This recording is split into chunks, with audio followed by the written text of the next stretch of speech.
Bonjour Cindy, nous sommes à l'EHPAD La Détente de Damar et vous animez aujourd'hui un atelier d'art floral et de jardinage. Tout à fait. Qu'est-ce qui vous a donné l'idée d'intervenir dans ce domaine auprès des résidents de l'EHPAD? Alors, c'est la responsable d'animation, donc Sandra, qui m'avait contactée, sachant que je faisais des ateliers d'art floral et des ateliers d'art-thérapie également, pour me demander si j'étais tentée pour intervenir en EHPAD. Et donc, ça fait un mois maintenant que j'interviens toutes les semaines. D'accord. Une fois par semaine.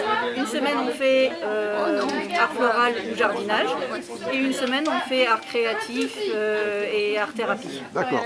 Donc aujourd'hui, nous sommes en art floral et jardinage, je suppose. Tout à fait. D'accord. Alors pratiquement, en quoi consiste votre intervention et ce que vous faites faire aux résidents alors?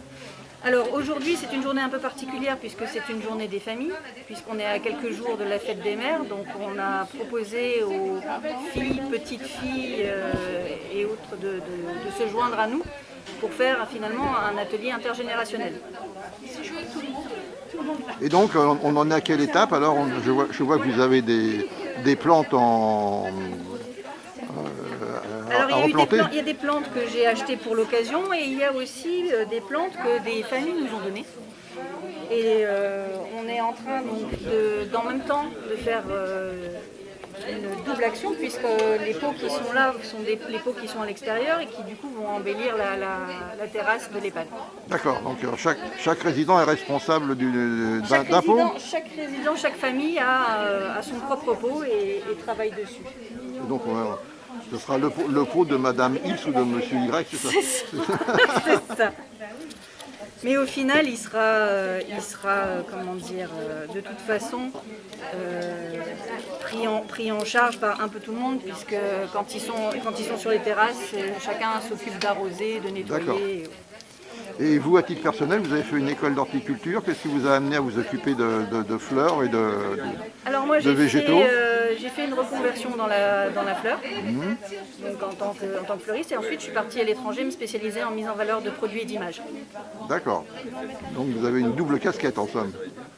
Même triple, puisque par la suite je me suis formée en art-thérapie, après avoir fait donc plusieurs interventions auprès d'enfants autistes et de personnes atteintes d'Alzheimer. D'accord. Est-ce qu'on peut dire qu'aujourd'hui vous faites de l'art-thérapie aussi ici ou simplement de l'animation? Non, on fait de l'art-thérapie. Toutes les semaines, enfin une semaine sur deux, on en fait, mais même quand on fait de l'art floral, ça permet aux résidents déjà, de s'évader, pour certains de s'exprimer, et de travailler aussi sur leur dextérité.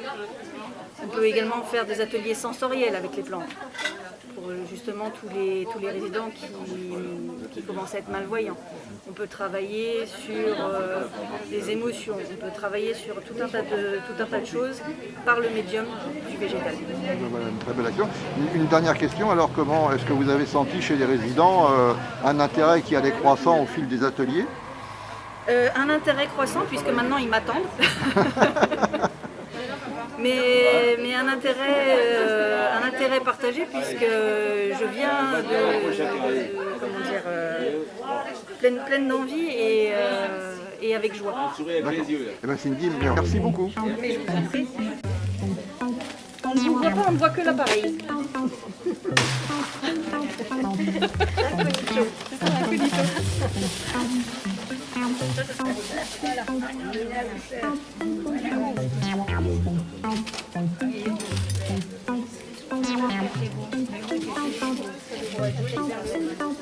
Ça, parce que après, j'ai le sécateur dans la voiture.